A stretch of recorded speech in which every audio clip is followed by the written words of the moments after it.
Graças a Deus você é homem. Que alegria estar no DHPH, o devocional de homem para homem, do Christian Men's Network, aqui da Universidade da Família. Estamos estudando o devocional na estrada, meditações para homens que viajam.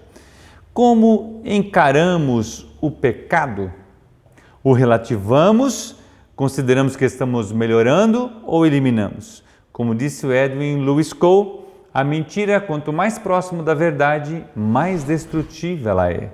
E ele ainda diz, uma meia-verdade é uma mentira completa. O nosso tema de hoje é, você consegue adestrar o pecado? Fica comigo e nós vamos conversar sobre esse tema.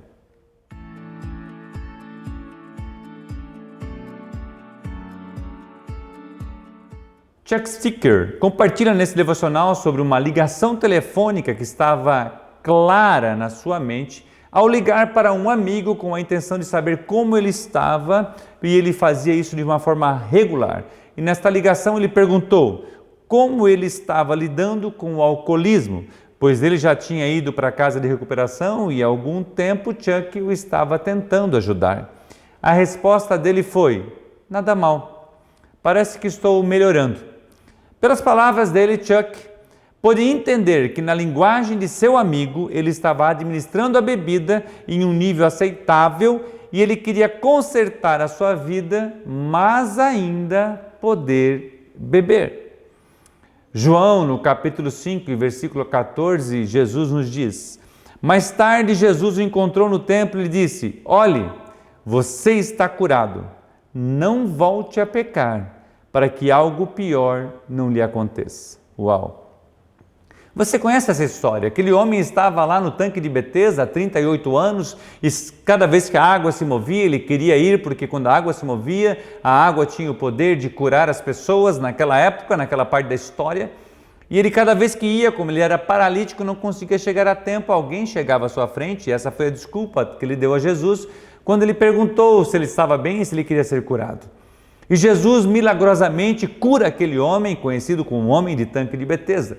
E aquele homem pega a sua cama e ele vai embora para sua casa, uma cama que ele usou por 38 anos para se deitar. Agora ele estava livre, andava e estava completamente curado. Pouco tempo depois, ele encontra com Jesus. E aí é esse versículo. Ele agradece Jesus e Jesus fala assim para ele, vá e não peques mais para que não te suceda coisa pior. Uau! Em nossos dias estamos sendo estimulados a eliminarmos a palavra pecado e a substituirmos por problema e a administrarmos esse pecado a um nível aceitável, entre aspas. Assim como o problema da história na qual achava que se bebesse somente um pouquinho não teria problema, o amigo de Chuck, e poderia viver uma vida plena. A conveniência é o ambiente propício para o pecado. Uau! Pois estamos preocupados com o nosso bem-estar, com as pessoas que estão ao nosso lado e sermos, de certa forma, aquele político que agrada a todo mundo e não se posiciona. A família de Jacó é um bom exemplo para nós em relação a isso. Os irmãos, enquanto José ainda não tinha nascido, eles se comunicavam de uma forma a cada um aceitar e proteger as falcatruas que eles faziam, os enganos que eles faziam. Mas quando José nasceu, José cresceu, José resolveu ser um homem que não negociava com o pecado. E ele não somente via os pecados dos seus irmãos, mas os denunciava ao seu pai. E isso gerou ciúme, gerou intriga neles. Por quê? Porque eles estavam sendo expostos à verdade e José não concordava com aquela situação dos homens e compartilhava com seu pai. Aí eu pergunto para você, será que no ambiente que nós estamos, não há nenhuma controvérsia em relação à nossa postura, de como nós agimos? Porque isso é preocupante. Porque se nós estamos vivendo no meio de pessoas que não conhecem a Deus e o nosso comportamento não é notado, provavelmente nós adequamos a nossa vida. E Paulo escreve a Romanos capítulo 12 dizendo que nós não devemos nos conformar a este mundo.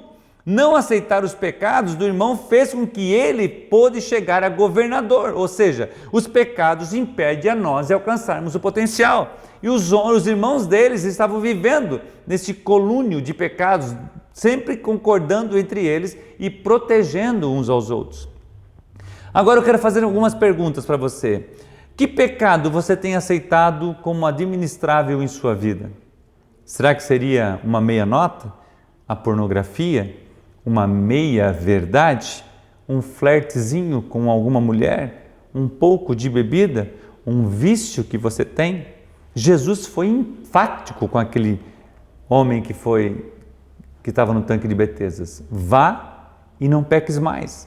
Lembra do texto quando aqueles homens pegaram aquela mulher em adultério e foram apresentar para Jesus lá na beirada da praia? Jesus falou assim para eles: quem não tem pecado, atire a primeira pedra. E aí ele fala: nem eu te condeno para aquela mulher. Mas ela vem e agradece, ele fala assim: vá e não peques mais. É comum compararmos a nós mesmos em algumas situações pelas quais estamos passando com outros tipos de pecados terríveis, para que o nosso estilo de vida seja justificado. Então a gente se compara com aquilo para que não pareça tão ruim. Ignoramos uma olhadinha na internet, eu não declarar o imposto de renda, não pagar certa dívida, mentir para conseguir algo e assim por diante. Tudo isso com a desculpa que nós estamos melhorando. Mente para o cônjuge, para os filhos, atestado sem estar doente, pornografia para apimentar a relação sexual e sem perceber que a presença do Espírito Santo de Deus foi embora. Porque o Espírito Santo de Deus, ele não vive num ambiente de pecado e de que aceita o pecado. Juízes, no capítulo 16 e 20, esse texto para mim é muito relevante. E disse ela: os filisteus vêm sobre ti, Sansão. E despertou ele do seu sono e disse: sairei ainda desta vez como dantes e me sacudirei. Porque ele não sabia que já o Senhor se tinha retirado dele. Sansão ficou flertando com o pecado. Sansão ficou brincando com o pecado. E assim como este homem que respondeu o Chuck: não, eu estou administrando a minha bebida, um pouquinho aqui, um pouquinho lá, e estou tudo bem. É muito comum nos nossos dias você encontrar pessoas: não, estou bem, mas o seu comportamento não agrada o coração de Deus. Nós estamos bem quando estamos agradando a Deus em tudo o que nós fizemos. Se errarmos, Ele é fiel e justo e nos perdoará de todo pecado. Mas eu preciso reconhecer, o nosso devocional anterior foi sobre responsabilidade, eu preciso assumir a responsabilidade de que eu pequei e não pecar mais.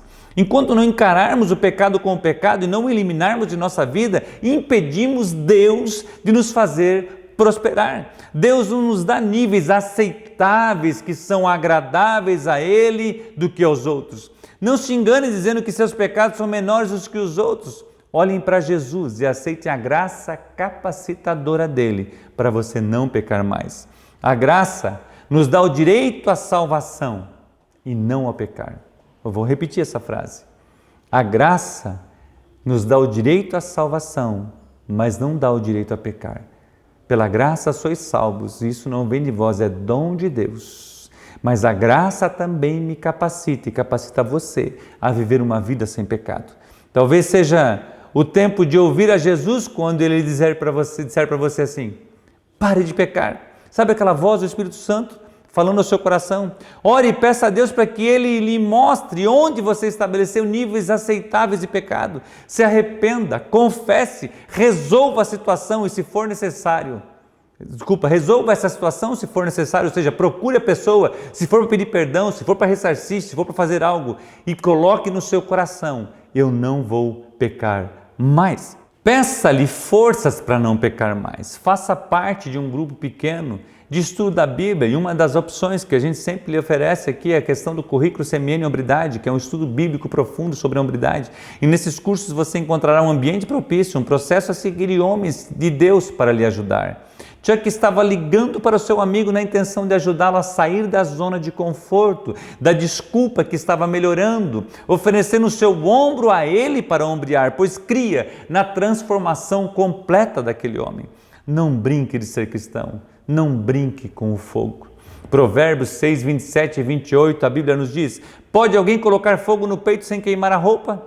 Pode alguém andar sobre as brasas sem queimar os pés? Comece com uma área da sua vida e se recuse a ouvir Satanás, que um pouquinho não faz mal. Deus enviou seu Filho para que você seja livre. A Bíblia diz: se o Filho vos libertar, verdadeiramente sereis livres. Como resultado, o seu progresso agradará a Deus. Vai eliminando pecado por pecado. Isso eu não faço mais. Se era pornografia, não faço mais. Se era mentira, não faço mais. Se era enganar um cliente, não faço mais. Se era chegar atrasado e mentir, dizendo que teve trânsito e na verdade não teve, não faz mais. Não substitua a palavra pecado por problema. Porque problema é problema, mas pecado é pecado. E para pecado há necessidade de arrependimento. Fechando este devocional, aquilo na qual cedemos fica mais forte, aquilo na qual resistimos perde a sua força.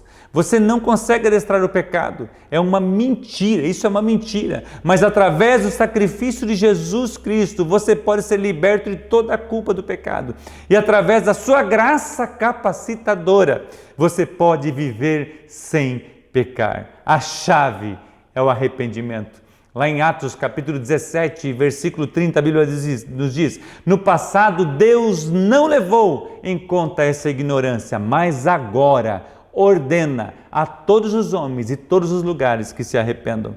Hombridade e semelhança a Cristo são sinônimos. Graças a Deus você é este homem. O nosso próximo devocional terá o tema 4 lições importantes. Nós somos CMN, nós resgatamos homens, nós resgatamos famílias. Que Deus te abençoe e um grande abraço.